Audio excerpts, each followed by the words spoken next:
And good morning, ladies and gentlemen. This is Mr. Kasarian, and welcome back to the episode of 7 Days to Die. Alright, so we're still working on the house. Let's see. Let's build some more spikes, shall we? Wood, log, spikes. Okay.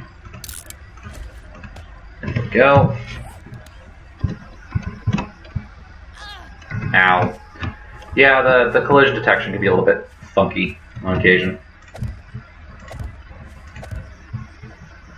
Just want to make sure it always lands at the same block level, because otherwise you'll have a gap in your defenses. Then we don't want that, because that would be very, very bad. Alright, so we need some more trees. More trees. Alright, so let's get our axe repaired. Craft that, please. Thank you. And let's get some more trees.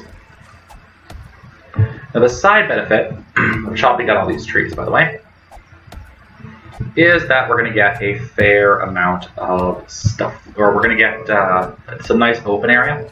So we don't have to worry as much about zombies being able to sneak up on us without being seen, because, well, we're going to have all this open space. Come on. Break the bloody tree. Or not. That's your choice, I guess. And that needs to...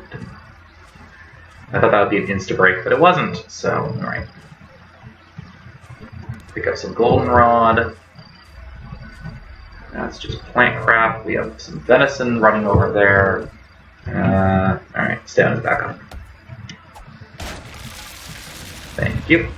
Always try and keep your stamina up when you're doing stuff like this, because it's helpful. This is either going to be sticks or wood, and I'm not certain which. Judging by the time it's taking to break, I'm going to say it's going to be wood. Beautiful. Alright, so let's do this.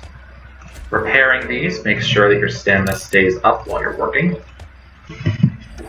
So you kind of want to, I think it's 50% on durability. So you kind of want to keep it above that 50% marker. Unfortunately for us, because we're, making crap items because our level is low, we don't have much choice in... Our tools don't last for very long, so we have to kind of keep going at it. Let's get that.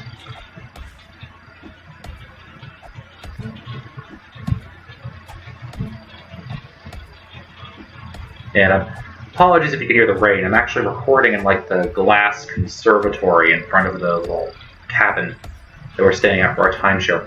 So there's not much insulation here. So I apologize if you can hear the rain. But it's been a very rainy week in Scotland, actually. And we haven't seen much sunlight. Got a little bit of sun today, but not too much. Overall, it's actually been a pretty good trip. Other than, the constant rain. Which I don't mind too much. I think it's the authentic Scottish experience, if you will. The British Isles authentic experience. Now, do be careful when you're placing these down, because once you've placed them, you can't pick them back up. There we go. We have a full layer of spikes, and we have some to spare. Awesome. I don't know what we'll do with the ones we have to spare. We'll do something with them. I'm not certain of what yet, however. So let's get this guy repaired.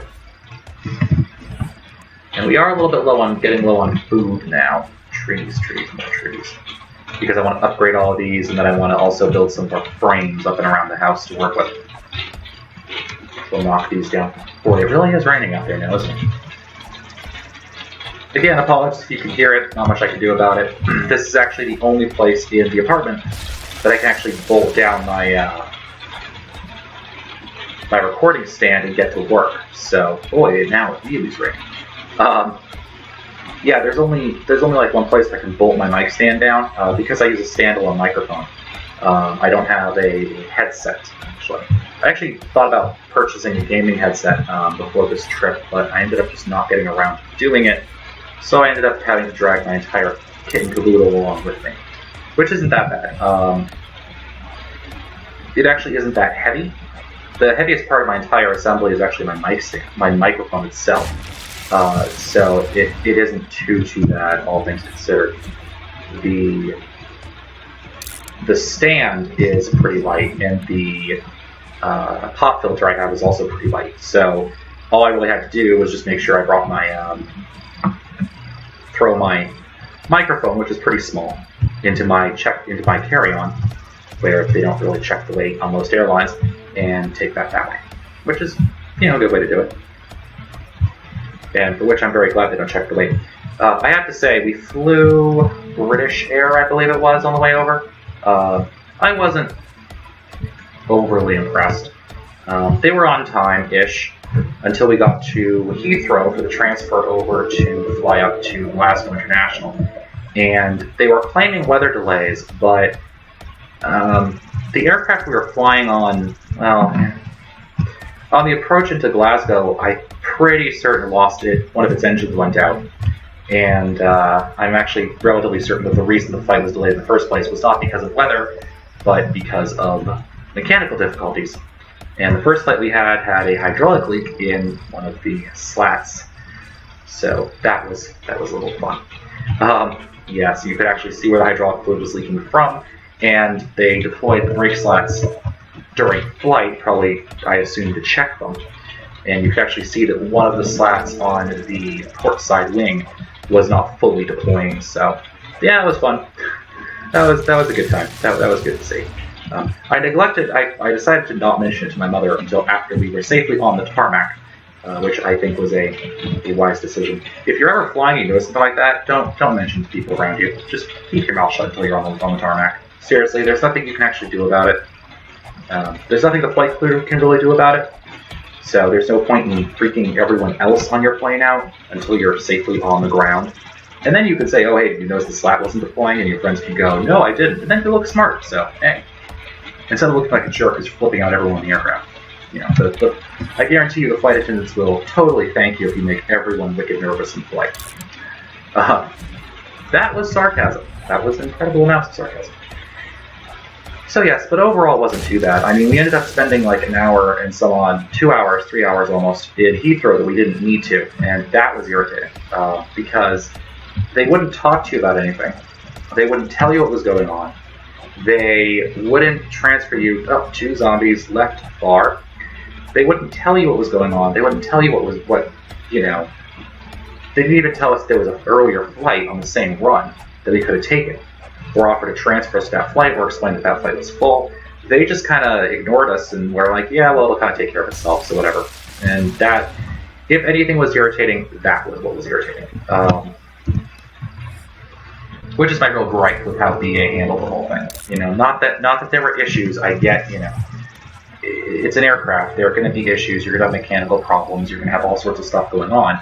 My real issue was they didn't help us, tell us, or inform us about what was going on, and just kind of left us to sit there and worry about it. Well, not worry about it, but just kind of sit there. Overall, it meant that we actually got to the airport, the hotel airport we were staying at that night, at about 1 o'clock in the morning, which was fantastic. Overall, though, it's been a fantastic trip. We actually got in and stayed initially at...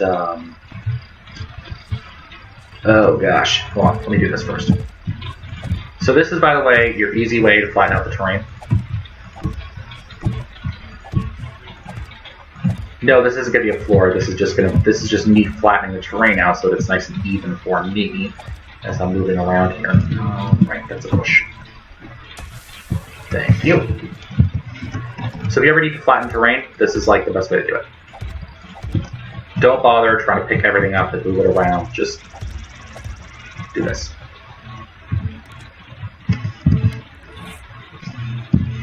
You can see, now it should be nice and flat over here. We are eventually going to have a wood floor, but not yet. We're kind of going to go dirt for right now.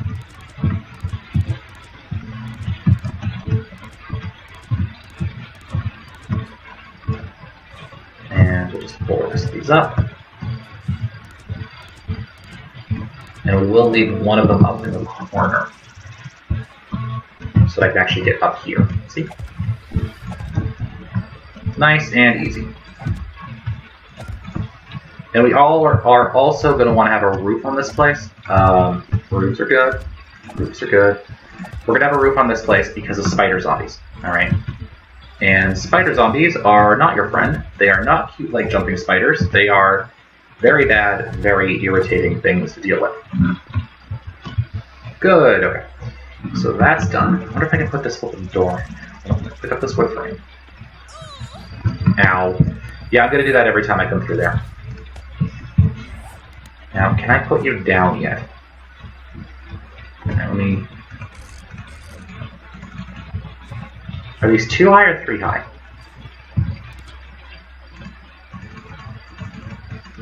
Okay, maybe I need to have this upgraded. Maybe that's my problem here.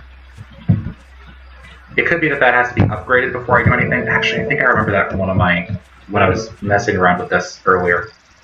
I think those have to be upgraded before you can do anything with them. Alright, so let's hack this tree down.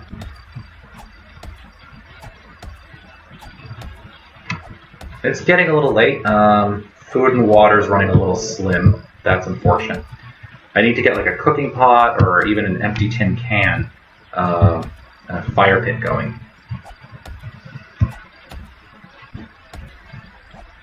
And I have that can of beans, or whatever the heck it's supposed to be, but I'm a little nervous about using it. Oh, repair this good. So have I explained, I don't think I've explained yet how the crafting system works. Basically, every item has a durability or a quality level.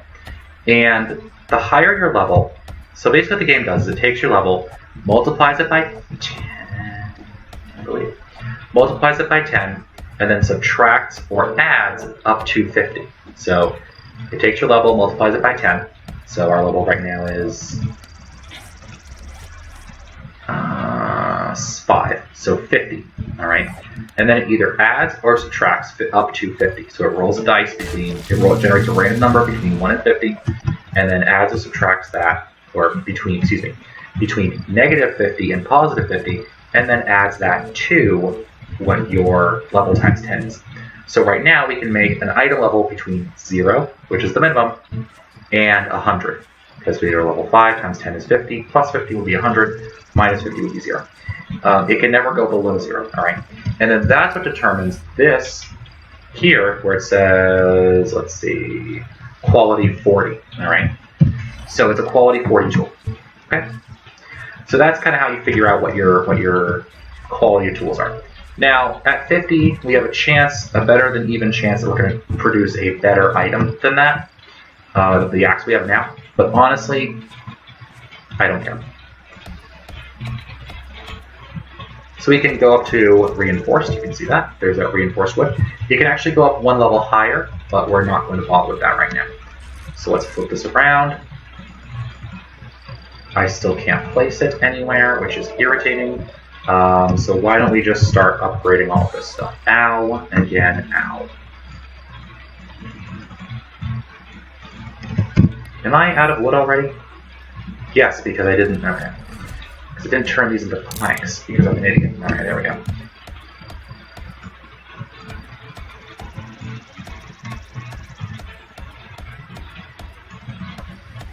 Now we're going to upgrade this. Oh yeah, don't forget these corner bits.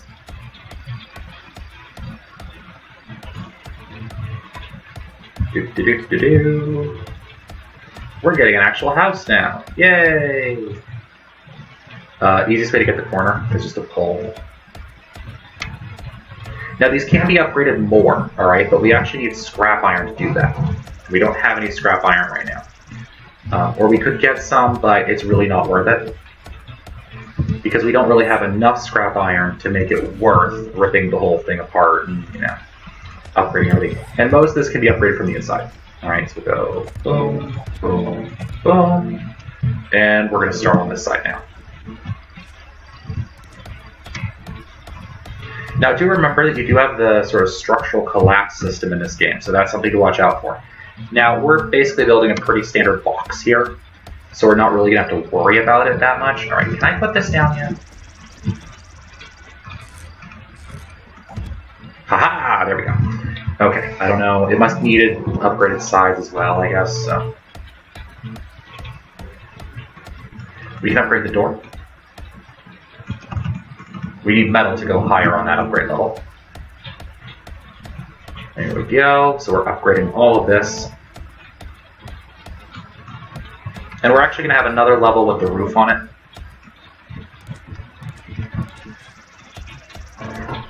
Usually if you're disassembling something like that, going from the top down is your best bet.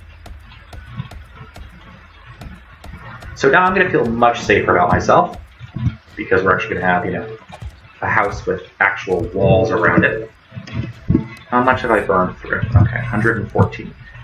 So it may behoove us now to get a little bit more of the stuff we need. Alright, so let's eat this. That gave us barely anything.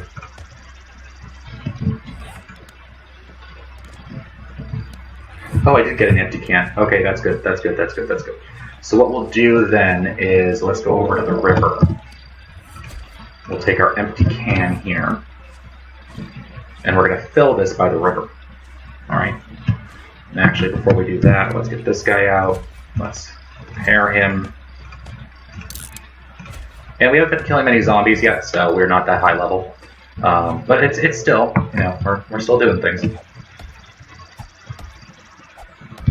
And you use up your food and your water faster when you're spending stamina. So the more you spend stamina, the more you use up your food and water. Pretty standard, pretty basic Minecraft-y stuff, basically. You guys get how it goes, you know? But I'm feeling pretty good. We have a lot more resources now to work with. Ah, beautiful. We get some more stones along the way.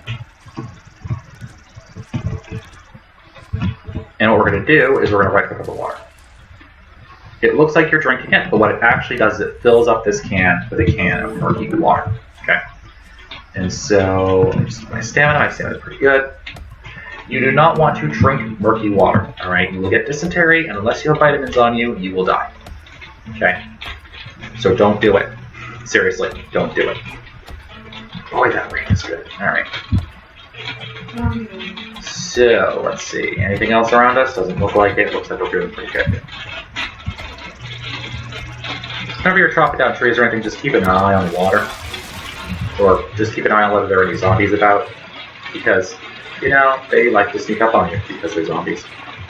Okay, so what we'll do now is we're also going to make ourselves a campfire. Okay? Campfires are pretty good. They're pretty useful. Good things to have. Let's try not to injure ourselves going through this door again. Aha! Perfect. Okay, so we're going to open this up and we're going to look for a campfire. Okay. Campfire. Easy. Just some stones. Small stones in a circle gives us a campfire. Right? Now, we don't have any real cooking stuff yet. Okay?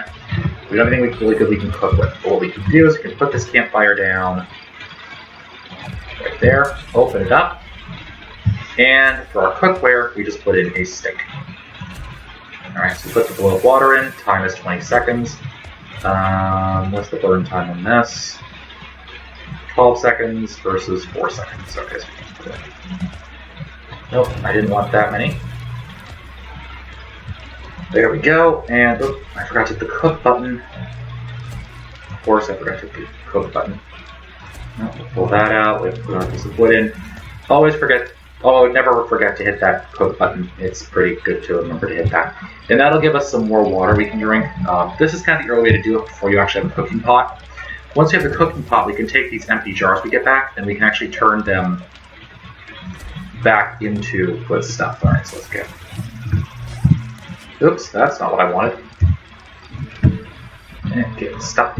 That, there we go. Ow.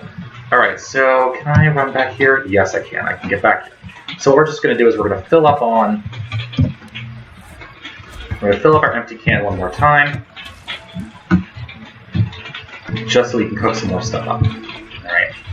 Now, I don't think zombies can really see you through these, through the wooden frames. Aha. So we're going to close the door, and what we're going to do is we're going to take this off of our hotbar so we don't accidentally drink it and kill ourselves early in the game. And we can turn all this into wood logs, or wood planks. Actually, I want to do the corners first.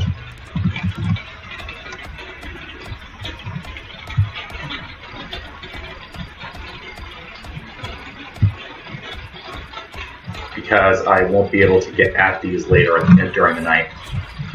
So let's go here, let's do this.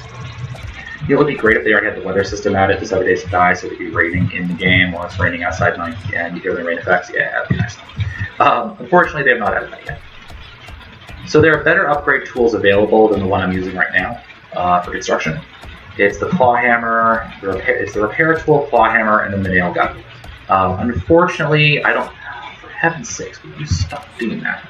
Unfortunately, I don't have access to that. And by the way, the reason I have that mode enabled is simply so that when this game decides to do something strange and steal my items on me again, I can actually fix the problem. So rather than it being just bugged out completely and having to restart and do whatever, I actually have a shot at fixing the problem. There we go. I think this will be good enough to defend us.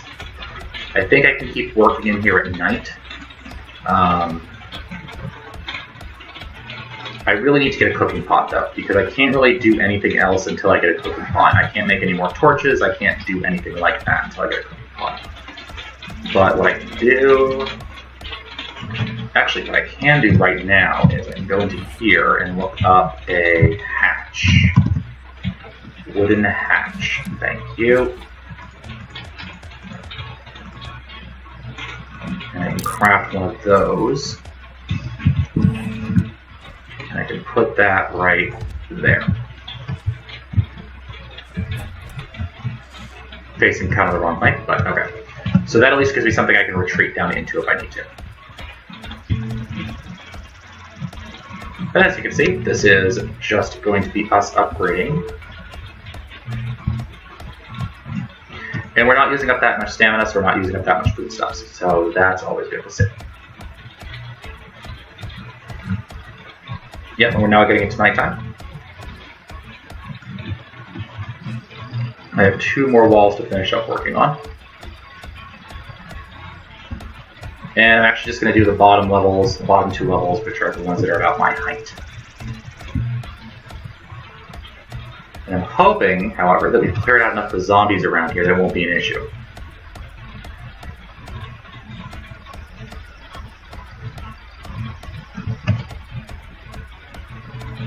We do need to start working on some food stuff, though.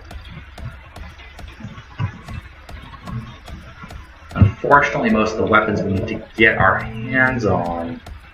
Yeah, so the first thing we're going to want to get is the cooking pot. After that, we're going to want to get our hands on the forge book, I think. So that's going to mean the next episode we're probably going to do some adventuring. Which I'm more comfortable with now that I actually have a base I can fall back to. If, I get killed by marauding zombies. I did expand the day-night cycle a little bit in this game, but I'm not certain when nighttime actually falls now. I don't think it's fallen yet, but we'll see.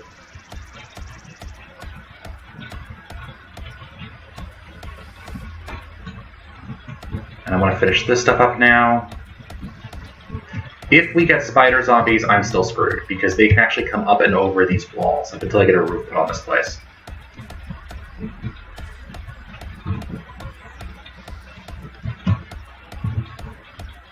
But this is definitely just a starter house for us.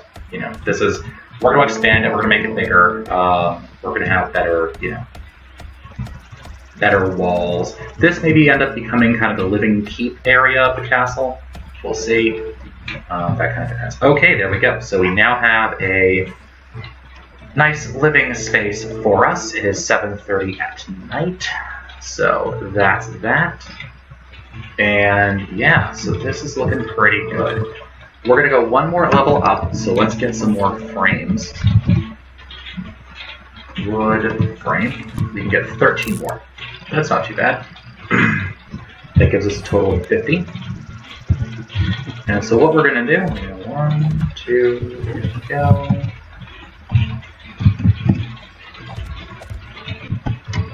Now this is kind of dangerous because they can see me up there where I'm working, but that's fine by me. So what we're going to do is we're going to go up this, and this will be our roof level. Okay. Not that it's really helping now because, wood frames. But anyways, so we're just going to drop down to here. And yeah, so now it's going to be nighttime. So guys, this has been Mr. Kasarian. I want to thank you all for watching. Hope you enjoyed this episode. If you did, give me a like, comment, subscription.